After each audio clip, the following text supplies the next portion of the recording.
여호와의 감사로라는 제목으로 말씀을 증거하도록 하겠습니다. 다니엘 기도회 간증자로 나오신 분들의 공통점 중에 하나가 뭐냐면 정말 어떻게 저런 고난을 겪었을까라고 할 정도로 아주 극심한 고난을 공통적으로 다 겪었다라는 것입니다. 세상적인 기준으로 봤을 때 정말 살 소망이 없다라는 생각을 그냥 절로 하게 됩니다. 엊그제 이제 금요일 밤에 간증한 김유비 목사님이 특히 더 그랬던 것 같아요. 5살, 아마 그 목사님이 기억이 있는 그 때가 가장 어릴 때가 아마 5살이어서 그렇게 얘기를 한 것 같아요. 5살 때부터 알코올 중독자인 아버지로부터 머리부터 발끝까지 피멍이 들 정도로 이제 죽지 않을 정도 그렇게 맞으면서 자랐다고 이야기를 합니다.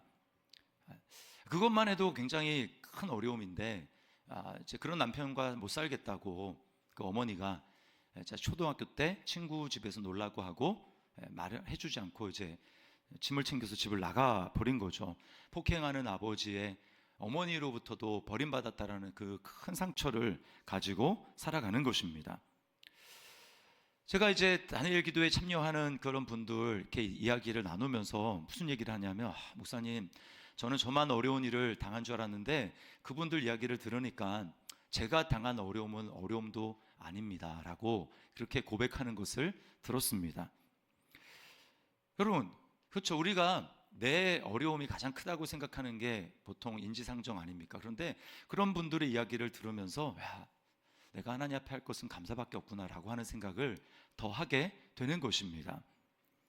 그분들은요, 그런 상처를 경험하고 그런 고통을, 고난을 받았음에도 불구하고 공통점 또 하나는 뭐냐면 결국은 감사하는 자가 되더라라고 하는 거예요. 감사하게 됩니다. 성경은요, 마음속에 정말 하나님을 모셨는가 모시지 않았는가라고 하는 것을 우리가 구별할 수 있는 중요한 잣대 중에 하나는 뭐냐면 감사라고 이야기를 합니다. 그 감사는 세상에서 좋은 조건을 갖추었기 때문에 또 내게 그렇게 불편함이 없는 그런 환경 가운데 살아가기 때문에 감사하는 그 조건적인 감사가 아니라 마음속에 은혜를 깨달았기 때문에 하는 감사라고 성경은 이야기를 합니다. 우리는 세상 사람과 다르게 예수 믿는 사람들은 마음속에 성령을 받아서요, 세상을 해석하고 바라보는 눈이 다릅니다. 우리는 믿음의 시각을 가졌어요. 그래서 사람들은 그게 뭐가 감사하냐 라고, 너 제정신 차려 라고 이야기하는 그런 순간에도 우리는 그곳에서 감사의 제목을 찾고 하나님 앞에 감사할 수 있어요. 고린도전서 2장 12절 말씀을 같이 한번 읽어보겠습니다. 시작. 우리가 세상의 영을 받지 아니하고 오직 하나님으로부터 온 영을 받았으니 이는 우리로 하여금 하나님께서 우리에게 은혜로 주신 것들을 알게 하려 하심이라. 아멘. 은혜를 깨닫기 때문에 우리는 감사할 수 있는 것입니다. 성경은 그래서 성도들을 향해서 범사에 감사하라 라고 말씀하고 있습니다. 조건이 좋아서가 아니라 은혜를 깨닫고 그 깨달은 믿음의 시각을 가지고 하나님 앞에 감사하라고 하는 거예요. 그리고 그렇게 감사하게 될 때 하나님의 나라를 실제로 경험하고 누리게 되는 것입니다. 안다고 누리는 게 아니라 실제로 감사하게 될 때 우리는 하나님 나라를 누리게 되는 것입니다. 오늘 본문은 예수님을 만나서 감사가 충만한 한 사람의 이야기입니다. 이 사람은요, 날 때부터 맹인이었어요. 지금은 우리나라가 복지가 매우 잘 되어 있습니다. 그럼에도 불구하고 시각장애인으로 살아간다는 것은 엄청난 고통일 것입니다. 그러나 하물며 이 예수님의 시대를 한번 생각을 해보십시오. 그냥 질병을 가지고 있다는 것 자체가 하나님으로부터 저주를 받았다라는 그런 사람들의 시각이 있는 이때에 시각장애인으로, 그것도 날 때부터 이런 장애를 가지고 살아간다? 여러분, 누구나 봐도 저주받은 삶이라고 생각을 할 것입니다. 그냥 그 사람의 삶은 운명이 그냥 정해져 있어요. 뭔가 내가 이런 삶을 한번 살아봐야 되겠다, 꿈과 비전을 갖고 살아가지 못합니다. 그냥 극빈층으로 전락해 버리는 것이고요. 그냥 그 사람은 일평생 다른 사람에게 구걸하면서 빌어먹는 그런 삶밖에 되지 않는 거예요. 그런 삶에 무슨 희망이 있겠습니까? 자, 우리는요, 우리 중에는 맹인으로 태어난 사람은 예배 드리는 중에 아무도 없습니다. 그러나 우리도 각자가 가지고 있는 삶의 고통과 또 고난이 있습니다. 힘든 문제가 있어요. 그런 상황을 오늘 말씀을 통해서 하나님의 시각으로 받아들여 내 삶 가운데 원망할 수 있지만 그것을 감사로 바꾸어 하나님 앞에 믿음으로 고백하는 그런 삶을 살아가는 저와 여러분도 될 수 있기를 주님의 이름으로 축원합니다. 자, 그렇게 하기 위해서 우리에게 하나님의 시각과 세상의 시각이 어떻게 다른지를 우리는 분명히 좀 알아야 합니다. 먼저 고난을 바라보는 세상의 시각을 좀 살펴보려고 합니다. 고난에 대한 세상의 시각은 한마디로 얘기하면 탓입니다. 탓. 자, 2절 말씀을 우리 다시 한번 읽어보겠습니다. 시작. 제자들이 물어 이르되 랍비여 이 사람이 맹인으로 난 것이 누구의 죄로 인함이니까? 자기니까 그의 부모이니까? 자, 자기 탓입니까? 부모 탓입니까? 한마디로 이제 탓을 하는 것이죠. 맹인으로 태어난 것은 자기 죄 때문이다. 이것은 우리가 생각하기에는 말도 안 되는 것 같지만 그 당시에는요, 태 중에서도 죄를 지을 수 있다라는 생각을 했기 때문에 이런 질문이 나오는 것입니다. 또 그런가 하면 오늘날의 시각으로 봤을 때 오늘날 예수님을 믿지 않는 사람들은 전생을 이야기하지 않습니까? 윤회의 사상, 불교적인 세계관을 가지고 그렇게 얘기를 하니까 이렇게 태어난 사람은 전생에 죄를 지어서 그럴 거야 라고도 생각을 할 수 있을 것입니다. 어쨌거나 사람들은 자기에게 닥친 고난의 문제에 대해서 다 탓을 합니다. 먼저는 남의 탓을 하는 거예요. 신체와 외모, 그게 제일 많겠죠. 또 지능과 재능에 대해서도 탓을 합니다. 유전자, 그런 유전자를 물려준 부모 탓을 제일 많이 할 거예요. 제 딸이 이제 사춘기 이제 한참 들어갈 때 한날은 울면서 저와 아내 앞에서 진지하게 이제 탓을 했습니다. 엄마는 눈은 큰데 이렇게 눈꺼풀에 지방이 많다. 그리고 아빠는 눈은 작은데 지방이 없다. 그런데 나는 눈도 작고 눈꺼풀에 지방도 많다라고 하면서 막 원망하면서 눈물을 흘리는 거예요. 제가 그 얘기를 들으면서 참 안타까웠지만 유전자를 물려주는 부모 입장에서 그거를 결정할 수 없다라는 게 참 너무나 안타까웠습니다. 결국 그래서 이제 쌍수를 했어요. 쌍수를. 여러분, 이 재산 형성에 대해서는 어떻습니까? 오늘날 널리 사람들이 얘기하는 게 수저론 아닙니까? 금수저. 부모가 금수저면 자녀도 부유하게 산다. 부모가 흙수저면 자녀들이 가난한 삶을 살아간다는 것이죠. 그래서 사회와 시스템 탓을 할 수 있습니다. 내가 이런 정도밖에 살 수 없는 것은 부모 탓, 그리고 이 나라의 사회 시스템이 이렇기 때문이다 라고 탓을 할 수 있습니다. 어느 부분 맞죠. 상당 부분 사회 시스템에 문제가 있는 것이 사실입니다. 그러나 모든 것을 이렇게 외부 탓으로만 돌리게 될 때의 문제는 뭐냐 하면 본인의 마땅히 해야 될 노력을 하지 않고 그냥 모든 것을 다 탓만 여기면서 노력하지 않는 삶을 살아갈 확률이 높습니다. 반면에 자기 탓을 할 수도 있습니다. 자기 탓. 모든 문제를 다 네 탓이다. 너 본인의 탓이다. 공부를 못해? 네가 열심히 노력하지 않았기 때문이야. 가난해? 네가 게으르게 있기 때문이야. 성실하게 일을 해봐. 그러면 얼마든지 가난의 문제를 극복할 수 있어 라고 하면서 모든 문제를 그 개인의 탓으로 돌리는 것입니다. 인생이 어차피 자기가 책임져야 되기 때문에 그걸 완전히 틀렸다고 할 수 없지만 여러분, 자기 탓으로만 돌리는 데는 사회에 있는 분명히 존재하는 그 시스템의 문제를 눈감아 버릴 수 있게 됩니다. 제가 지난주 이제 수능, 우리 딸이 이제 또 시험을 봤는데요. 제가 그 시험을 준비하고 또 오랫동안 우리가 수험생들을 위해서 기도하지 않았습니까? 너무 참 그 현실이 답답했어요. 우리나라는 왜 이렇게 사람들이 다 대학에 가야만 살 수 있다고 생각을 할까? 왜 대학을 꼭 그렇게 가야만 할까? 우리와 똑같은 선진국 다른 나라는 대학 가지 않아도 어느 정도 이렇게 살 수 있는 길이 있는데 우리는 왜 꼭 대학을 가야만 살 수 있을까? 도대체 문제는 뭘까? 도대체 이 사회의 시스템의 문제는 뭘까? 이거 문제를 알 수 있는 사람이 대통령 나가면 당선되지 않습니까? 그죠? 이 사회 시스템에 문제가 있어요. 그런가 하면 외모도 마찬가지입니다. 우리나라는 너무 외모 지상주의적인 분위기가 많아요. 방송 연예계 종사자는 물론이가 아니에요. 일반인들까지도 너무나 성형을 다 합니다. 그래서 제가 외국은 잘 모르겠지만 우리나라처럼 과연 성형을 많이 하는 나라가 있을까 싶습니다.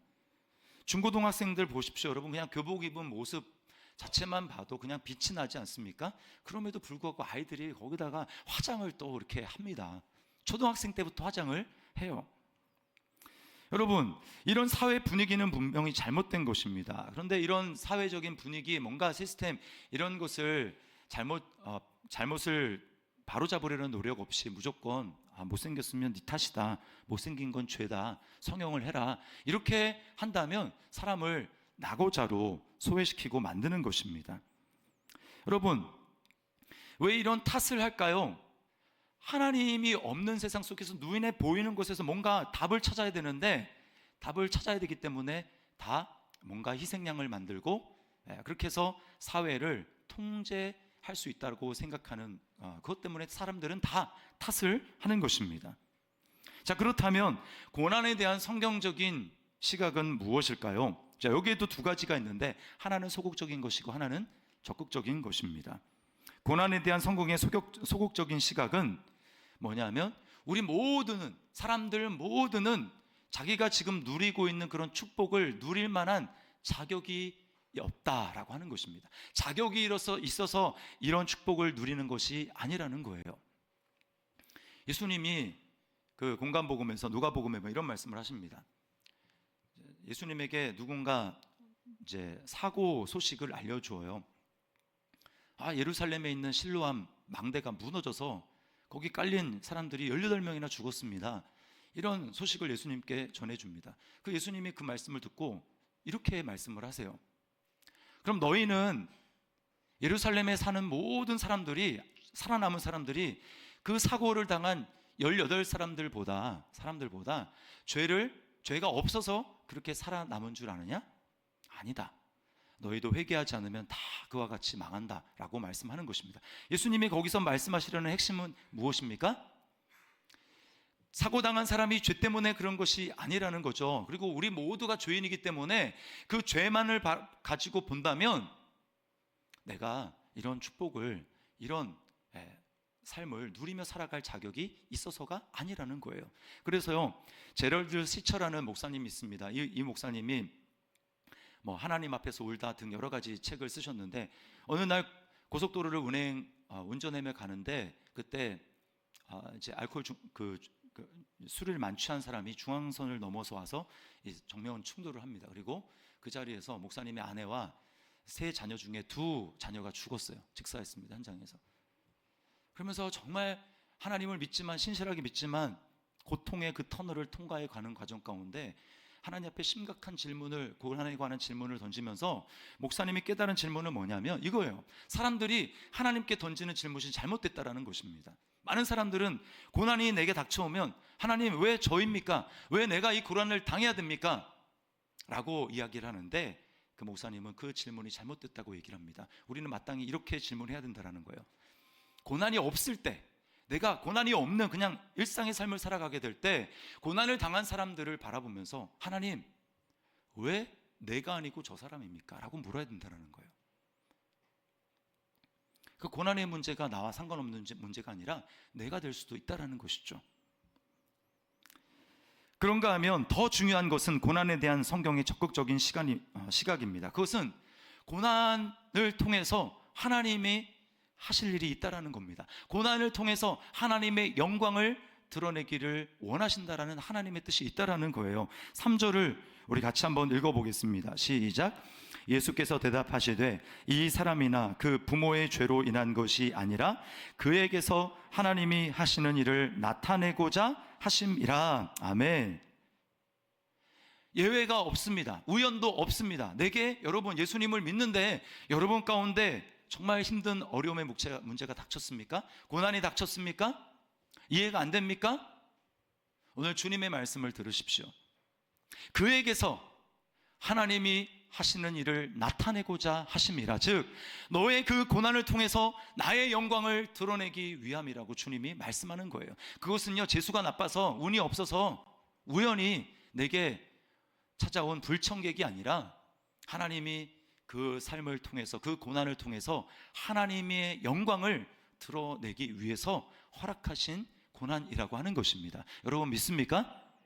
감정적으로 좀 어려울 수 있어요. 그래도 우리가 이 사실을 믿음으로 받아들여야 합니다. 왜 부대낌이 있을까요? 우리는 뭔가 다른 길을 찾고자 합니다. 별로 마음에 들지 않아요. 이 말씀을 아멘이라고 받아들이려고 할 때 우리 마음속에는 부대낌이 있습니다. 거부감이 있어요. 그것이 솔직한 고백입니다. 시각장애인 사역을 하시는 그 정민교 목사님이, 이분도 이제 다니엘 간증을 하셨잖아요. 근데 이분이 뭐라고 하냐면 시각장애인들이 제일 싫어하는 본문이 이 본문이라고 합니다. 당신이 시각장애인으로 이렇게 살아가는 것은 하나님의 영광을 나타내기 위함입니다. 여러분이 만약에 앞이 안 보입니다. 그럼 그 말 들으면 좋겠습니까?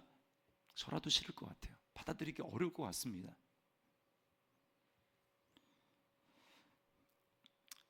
그릇을, 성경에는 사람을 그릇에 비유를 많이 해요. 그래서 어떤 사람은 금그릇, 어떤 사람은 은그릇, 어떤 사람은 동그릇, 어떤 사람은 흙으로 만든 깨지기 쉬운 흙그릇, 토기가 있습니다. 여러분이 만약에 선택할 수 있다면 누가 제일 깨지기 쉽고 그 다음에 다른 사람들에게 주목을 받지 못하는 그런 토기가 되고 싶겠어요? 당연히 사람들에게 번쩍번쩍 빛이 나고 주목받고 찬사를 받는 그런 금그릇 되고 싶지 않겠습니까? 근데 문제는 뭐냐면 성경은 그것을 우리가 정하는 것이 아니라 하나님이 정하신다고 이야기를 하는 겁니다. 그러니까 어떤 사람은 원치 않지만 토기예요. 어떤 사람은 내가 정말 부러워하는데 금그릇입니다. 그러니까 결국은 무엇이냐면 이 고난의 문제, 이것은 결국 어디로 귀결됐냐면 하나님의 주권을 인정하느냐 인정하지 않느냐의 문제로 귀결된다라는 것입니다. 우리는요 다 내가 그릇이 아니라 토기장이 되기를 원합니다. 나는 내가 금그릇을 정하겠어. 나는 금그릇 같은 인생을 살기를 원해. 내가 그것을 운명을 정하고 그런 삶을 살아가기를 누구나 다 바라요. 하나님 되고 싶은 거죠. 하나님이 정해주신 대로 받아들이며 살아가기 싫습니다. 그래서요, 고난이 내게 닥쳐오면 감사하기보다는 판단합니다. 하나님, 왜 내가 하필이면 이런 하찮은 그릇이어야 합니까? 왜 나는 금그릇이 아니라 나는 톡입니까? 하나님, 왜 나는 5달란트가 아니라 1달란트입니까? 불공평합니다. 이렇게 하나님께 따져 묻는 거죠. 왜요 하면서 하나님이 내게 정해주신 그것이 마음에 들지 않는 것입니다. 로마서 9장 20절 21절 말씀을 우리 같이 한번 읽어보겠습니다. 시작. 이 사람아, 네가 누구이기에 감히 하나님께 반문하느냐? 지음을 받은 물건이 지은 자에게 어찌 나를 이같이 만들었느냐 말하겠느냐? 토기장이가 진흙 한 덩이로 하나는 귀히 쓸 그릇을, 하나는 천히 쓸 그릇을 만들 권한이 없느냐? 우리가 예수를 믿고 입으로는 예수님을 주님이라고 고백하지만 우리 속에는 뿌리 깊게 내가 하나님 되고자 하는, 내가 주인 되고자 하는 그 습성이 뿌리 깊게 남아 있어서 입술로는 예수님께 주님이라고 고백하지만 고난이 닥치면 그것을 마음에 들어하지 않는 것입니다. 그러므로 여러분, 원망과 불평, 감사치 못함은 문제는 하나님을 주인으로 정말 인정하느냐 인정하지 않느냐라고 하는 이 하나님의 주권에 대한 문제라는 것입니다. 그러니까 내 기준에 맞으면 하나님은 좋은 분이에요. 하나님 나를 사랑하는 분이에요. 그런데 내 기준에 맞지 않으면, 내가 정한 테두리에 하나님이 들어오지 않으면 그 잣대로 하나님을 평가하는 겁니다. 하나님, 나는 하나님이 선하신지 모르겠습니다. 하나님이 나를 사랑하는지 모르겠습니다. 하나님이 전능하신 하나님이신지 모르겠습니다. 능력이 있는데 왜 내 삶 가운데 이런 문제를 해결해 주지 않습니까? 라고 하면서 자기 잣대로 하나님의 전능하심을 판단하는 거예요. 여러분, 박신일 목사님이 하나님 앞에 물었다고 하잖아요. 주님, 인생이란 도대체 무엇입니까? 물었을 때 주님이 그런 답변을 주셨다고 합니다. 인생은 내가 너에게 맡긴 심부름을 잘하다가 나한테 오는 거야. 그게 인생이라고 합니다. 심부름, 하나님 맡기신 심부름. 그러면 주님은 나에게 무슨 심부름을 맡기셨지라고 하는 것을 우리가 곰곰이 묵상하고 그걸 찾아서 나는 이것 심부름 하다가 가면 되겠구나 라고 하면서 우리가 내가 하나님이 나한테 맡긴 심부름이 그거니까 다른 사람과 비교하지 말고 그냥 그 심부름 하다가 가면 되는데, 우리는 어때요? 그 하나님이 내게 심부름 그거 상관없이 내가 뭔가 멋들어진 성공과 성취를 꿈꾸고 내가 세운 계획 위에 내 인생을 세우며 나아가려고 하니까 감사와 감격보다는 원망과 불평을 하게 되더라는 것입니다. 여러분, 우리는 전부 하나님께서 내게 맡겨주신 그 일 하다가 주님 앞에 가도록 부름받은 사람들인 줄 믿습니다. 예외는 없어요. 예수님을 믿는다면 예외는 없습니다. 그런데요, 이런 시각을 우리가 갖기 위해서는 반드시 해야 될 것이 있습니다. 그것은 무엇이냐면 바로 우리가 예수님께 가서 우리의 시각을 고침을 받아야 된다는 거예요. 예수님께 가야 합니다. 처음 예수님을 믿을 때뿐만 아니라 자주자주 예수님께 가야 하는 거예요. 예수님은 오늘 4절에서 때가 낮이라고 하시는데요, 이거는 지금 이제 12시 넘었는데 이런 물리적인 시간을 말하는 게 아니라 영적인 환경을 얘기를 하는 겁니다. 왜 밝은 대낮이라고 말씀하실까요? 참 빛이신 예수님이 계시기 때문이에요. 5절 말씀을 우리 같이 한번 읽어보겠습니다. 시작. 내가 세상에 있는 동안에는 세상의 빛이로라. 하나님 아버지가 그 아들이신 예수를 이 땅에 보내신 이유는 단 한 가지입니다. 많은 사람들이 자연적인 빛을 가지고 이 육신의 눈만을 가지고 살아갑니다. 좋네 나쁘네 판단하면서 그렇게 살아가는데, 그 눈을 고쳐서 이제 예수님의 빛을 통해서 하나님을 보고, 그래서 감사할 수 없는 상황 가운데 하나님의 은혜를 깨닫고 감사할 수 있는 사람 되라고 하나님이 예수님을 보내주신 거예요. 영의 빛이 되시는, 우리의 영혼의 빛이 되시는 예수님을 보내주신 것입니다. 그래서요, 여러분, 이 시각은 가르쳐서 되는 게 아닙니다. 가르쳐서 되는 게 아니라 이거는 새롭게 태어나야 가질 수 있는 시각이에요. 그래서 예수님이 요한복음 3장에 니고데모에게 말씀하시지 않습니까? 니고데모는 정말 지식이 많은 사람이었습니다. 학식이 뛰어난 사람입니다. 근데 그는 하나님을 보지 못했어요. 예수님이 육으로 난 것은 육이야. 육으로 난 것을 가지고 하나님을 볼 수 없고 하나님 나라에 들어갈 수 없어. 그래서 뭐라고 말씀합니까? 성령으로 거듭나야 된다. 다시 태어나야 된다. 그래야 하나님 나라를 볼 수 있고 그래야 하나님 나라에 들어갈 수 있다고 주님이 말씀하는 거예요. 오늘 6절에서 주님이 땅에 침을 뱉어서 진흙을 이기십니다. 이게 뭐냐면 이 재창조가 되어야 될 필요성을 말씀하는 거예요. 창세기 2장에서 하나님이 사람을 흙으로 빚어 만드시는 것과 똑같이 예수님께서는 지금 이 눈이 감겨있는 이 사람의 눈을 뜨기 위해서 예수님은 흙을 빚어서 그 눈에 바르십니다. 이건 뭐냐면 재창조되어야 될 필요성, 예수님의 빛을 받아서 하나님 나라를 보고 영적으로 예수님을 바라보아서 지금 이것이 내게 온 고난이 나를 망하게 하는 저주가 아니라 하나님이 내게 주신 축복이구나 라고 하는 것을 깨닫도록 하기 위해서 주님이 지금 치유하시는 것입니다. 여러분, 그리고는 예수님이 이렇게 말씀합니다. 실로암 못에 가서 씻어라. 실로암이, 그리고 오늘 본문에 보니까 무슨 뜻이라고 합니까? 보냄을 받았다라고 하는 뜻이에요. 여러분, 우리의 눈을 뜨기 위해서 아버지 하나님께로부터 보냄받은 분이 누굽니까?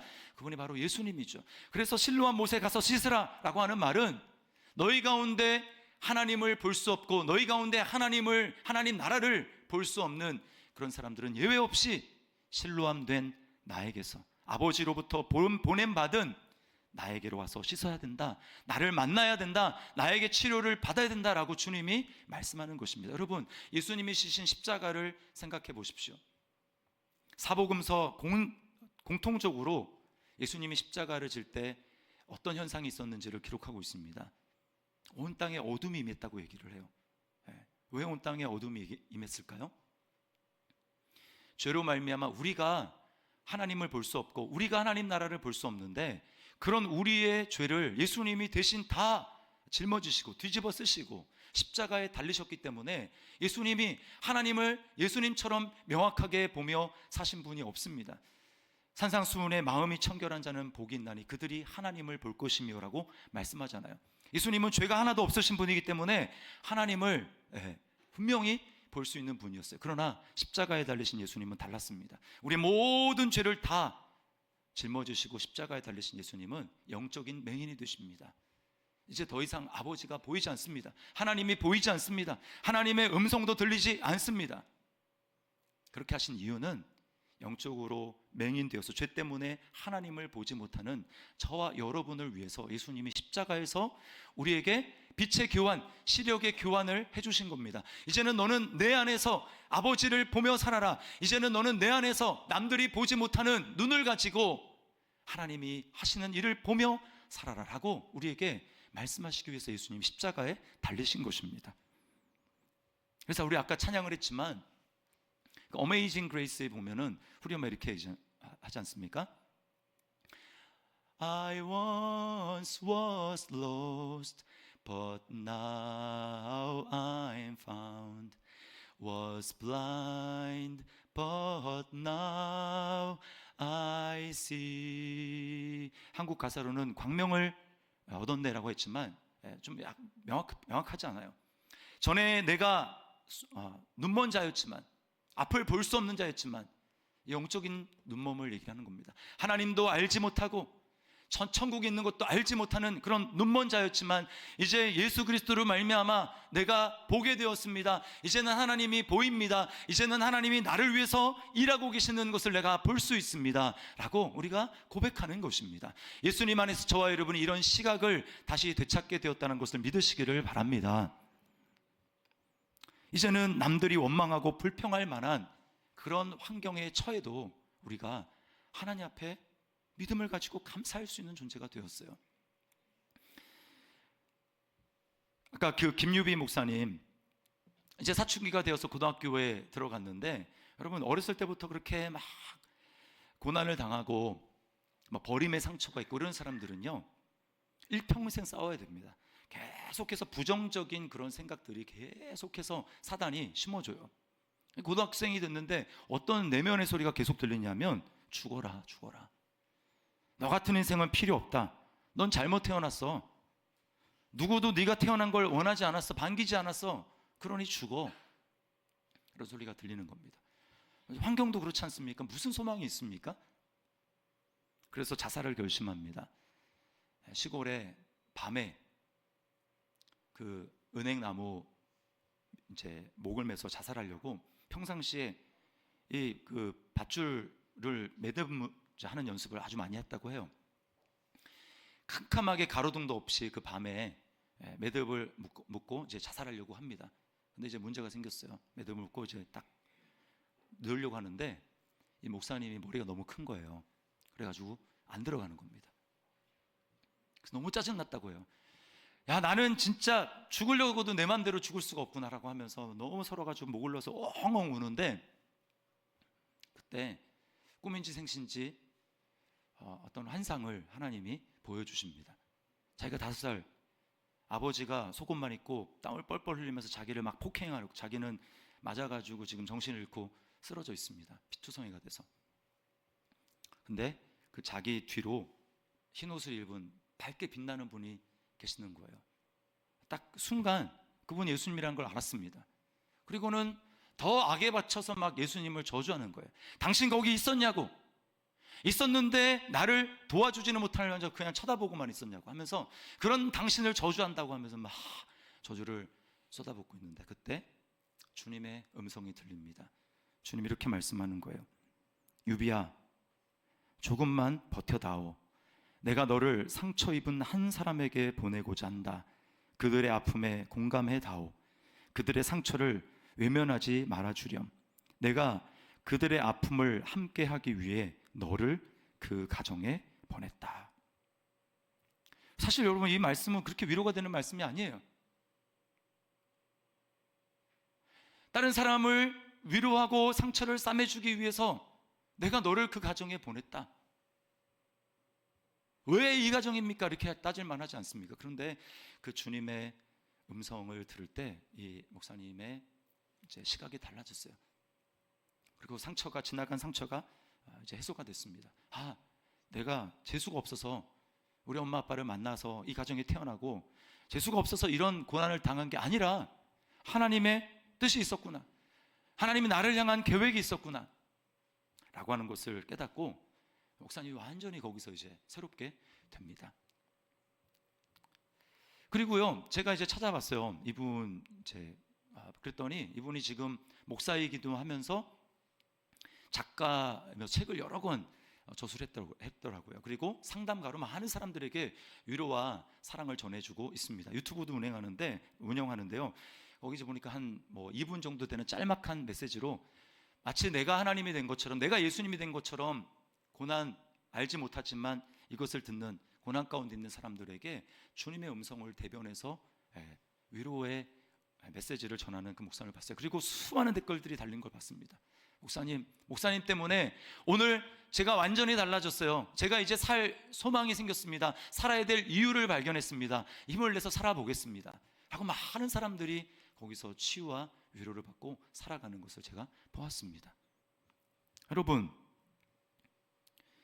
그에게서 하나님이 하시는 일을 나타내고자 하십니다. 재수가 없어서 어쩌다가 우연히 그 삶이 내게 온 것이 아니라 하나님의 영광을 위한 것임을 여러분 믿으시기를 바랍니다. 여러분, 일본의 그릇을 만드는 기법 중에 킨츠키라는 기법이 있습니다. 이건 뭐냐면 이제 그릇이 깨지잖아요. 사계 그릇 같은 거 있으면 깨지지 않습니까? 그러면 조각조각 난 그릇에다가 제 접합 부분을 금칠을 해가지고요, 그걸 붙여요. 그러면 원래 그 그릇보다, 깨지지 않았을 때의 그릇보다 훨씬 더 가치가 높다고 이야기를 합니다. 화면 한번 보여주실래요? 네, 저게 킨츠키 기법으로 만들어진 그릇이에요. 내려주시고요. 여러분, 우리도 똑같습니다. 고난을 당하고 어려운 일을 당하고 상처를 받으면 우리 인생은 깨진 것과 같은 거예요. 고난이 많으면 많을수록 상처가 갖고 조각조각 난 그릇과 같습니다. 사람들이 보기에는 가치가 없죠. 그런 그릇은 그냥 쓰레기통에다 버려야 됩니다. 버려야 돼요. 그런데 우리가 그렇게 되지 않는 이유는 뭐냐면 우리는 위대한 장인이신 하나님의 손에 붙들려 있는 인생이기 때문입니다. 하나님께서 우리의 상처난 조각조각 깨진 그 상처에 하나님의 놀라운 솜씨로 금칠을 하셔서 우리를 맞추시는 거예요. 그리고 완성된 그 그릇은 놀라운 빛을 발하는 것입니다. 상처가 많은 사람일수록 금빛이 더 찬란하게 빛나는 거예요. 그러므로 여러분, 상처가 아무도 없다, 고난이 아무것도 없다, 그거 한번 생각해 봐야 됩니다. 진짜 내가 하나님의 사람 맞나? 나는 정말 하나님의 손에 의해서 빚어지고 있는 그런 사람 맞나? 라는 걸 생각해 봐요. 성경 로마서 8장 28절은 이렇게 말합니다. 우리 같이 한번 우리의 고백으로 읽어보겠습니다. 시작. 우리가 알거니와 하나님을 사랑하는 자 곧 그의 뜻대로 부르심을 입은 자들에게는 모든 것이 합력하여 선을 이루느니라. 아멘. 우리 옆에 있는 분에게 이렇게 한번 인사하도록 하겠습니다. 당신은 금빛이 나는 찬란한 그릇입니다. 이렇게 한번 인사하도록 하겠습니다. 당신은 금빛이 찬란한 그릇입니다. 아멘. 여러분, 이걸 정말 믿는다면 내 눈에는 마음에 들지 않을 수 있어요. 감정적으로는 받아들이기 어려울 수 있습니다. 그러나 여러분, 믿음은 감정이 아니죠. 의지로 하나님 앞에 하는 것입니다. 그래서 여러분, 제가 안타까운 건 뭐냐면 여러분이 고백을 하셔야 돼요. 입을 여셔야 됩니다. 그리고 이렇게 말씀을 든 다음에 이제 기도하고 찬양하잖아요. 그때 여러분이 진짜 그 말씀을 믿는다면 기분이 그래도 난 아닌 것 같아 라고 하지 마시고 찬양할 때 여러분이 입술을 여십시오. 입술을 여십시오. 그리고 기도할 때 하나님 앞에 그렇습니다, 하나님 그렇습니다 라고 고백하면서 여러분 감사하십시오.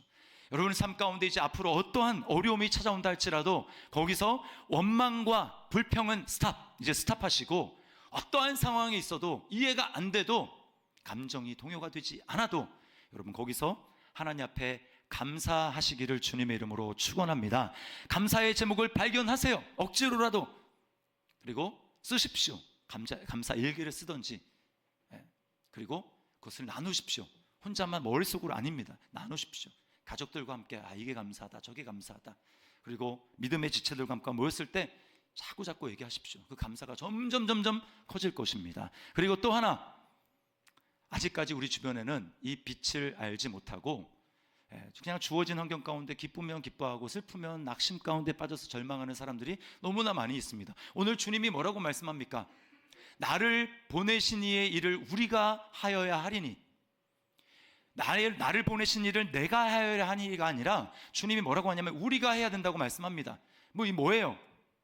이제 예수의 빛을 사람들에게 전할 그 사명이 너에게 있다라는 것입니다. 우리는 예수님의 동역자가 되어서 이제 진정한 빛이 되시는 예수님을 사람들에게 전해서 그들도 눈을 열어서 내 인생은 버려진 게 아니었구나, 내 인생은 그냥 재수가 없는 인생이 아니었구나, 하나님이 함께 하시는구나, 그러니 감사해야 되겠다라고 함께 분명히 하나님을 바라보면서 함께 걸어가야 하는 것입니다. 우리 행복축제가 다가오는데 여러분, 그것을 그냥 하나 행사로 끝내는 것이 아니라 우리 안에 찾아오신 빛 되신 예수 그리스도를 우리가 함께 증거하며 함께 눈을 뜨며 하나님이 행하신 일을, 하나님의 영광을 찬양하며 함께 걸어가는 우리 저와 여러분의 삶이 될 수 있기를 주님의 이름으로 축원합니다. 우리 말씀을 기억하면서 우리 찬양하겠습니다. 우리 아까 불렀던 내 영혼이 은총 입어, 우리 찬양 하나님 앞에 고백하며 나아가겠습니다.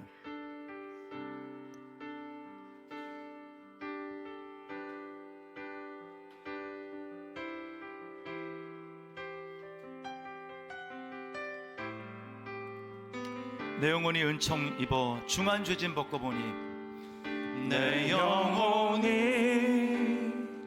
은총 입어 중한 죄짐 벗고 보니 슬픔 많은 이 세상도 천국으로 다시 한번 고백합니다. 내 영혼이 은총 입어 중한 죄짐 벗고 보니 슬픔 많은 이 세상도, 슬픔 많은 이 세상도 천국으로 화도다. 할렐루야 할렐루야 찬양하세. 내 모든 죄 사함받고 주 예수와 동행하니 그 어디나 하늘나라. 주의 얼굴 뵙기 전에, 주의 얼굴 뵙기 전에 멀리 뵈던 하늘나라 이제 내 마음속에 임했습니다. 내 마음속에 이루어지니 날로 가까. 다시 한번 주의 얼굴 뵙기 전에, 주의 얼굴 뵙기 전에 멀리 뵈던 하늘. 이제 우리는 믿음으로 주님을 봅니다. 내 마음속에 이루어지니 날로 가까. 높은 산이 거친 들이, 높은 산이 거친 들이 조막이나 궁궐이나 내 주 예수 모신 곳이 그 어디나. 다시 한번 믿음으로 선포합니다. 높은 산이 신들이 소망이나 궁궐이나 아멘. 내 주 예수 모신 곳 아멘. 모신 곳이 그 어디나 우리 두 손 들고 찬양합니다. 할렐루야 할렐루야 찬양하세 내 모든 죄 사함받고 주 예수와 동행하니 그 어디나 믿음으로 선포합니다. 할렐루야 찬양하세 내 모든 죄 사함받고 주 예수와 동행하니 그 어디나 우리 내 영혼에 선포합니다. 찬양하라 찬양하라 내 영혼아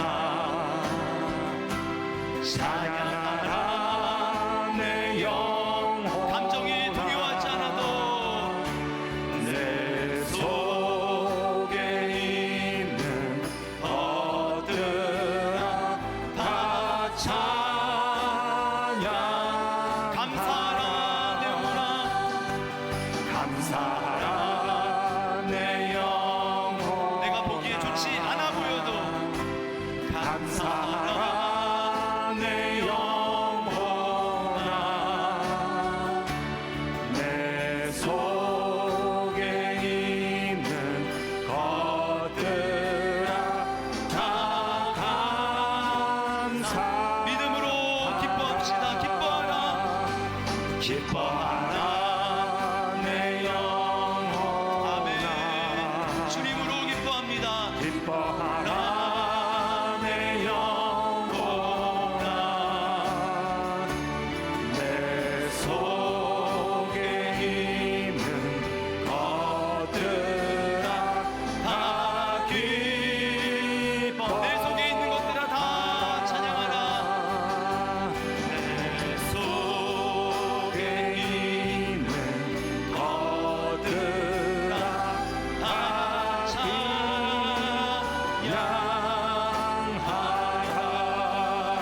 찬양하라 우리 시간에 믿음으로 하나님 앞에 기도하기를 원합니다. 말씀을 생각하면서 여러분 믿음은 눈에 보이는 환경을 따라가는 것이 아닙니다. 여러분 마음속에 느껴지는 감정을 따라가는 것도 아닙니다. 믿음은 눈에 보이지 않지만 하나님을 바라보는 것입니다. 믿음으로 하나님을 바라보는 것입니다. 우리가 구원 얻었음을 확신하는 것 눈에 보이는 것으로 감정으로 안 것 아니지 않습니까? 하나님이 약속하신 그 말씀을 믿었기 때문에 우리가 아는 것처럼 감사도 마찬가지입니다. 여러분 입을 열어서 감사하십시오. 아멘. 감사하십시오. 일상의 것들부터 감사하십시오. 그리고 나는 지금 이게 마음에 들지 않아. 여러분의 어떤 컴플렉스라고 생각하는 조건이 될 수, 외모가 될 수도 있고 어떤 환경이 될 수도 있고 지금 닥친 어려움이 될 수도 있습니다. 그것들을 이 시간 하나님 앞에 감사하기를 바랍니다. 세상 사람들은 원망하고 낙심하지만 우리는 하나님의 손에 들려 있습니다. 그것을 통해 하나님의 영광을 나타내실 줄 믿습니다. 아멘. 하나님의 살아계심을 보이실 줄 믿습니다. 아멘. 주님 내가 감사하겠습니다. 내가 찬양하겠습니다. 감정을 따라가지 않겠습니다. 주님 영광 받아 주시옵소서. 아멘. 우리 시간에 같이 한번 우리 결단하며 하나님 앞에 감사의 고백으로 나아가도록 하겠습니다. 기도하시겠습니다. 하나님 아버지 감사합니다. 주님 감사합니다. 아버지 하나님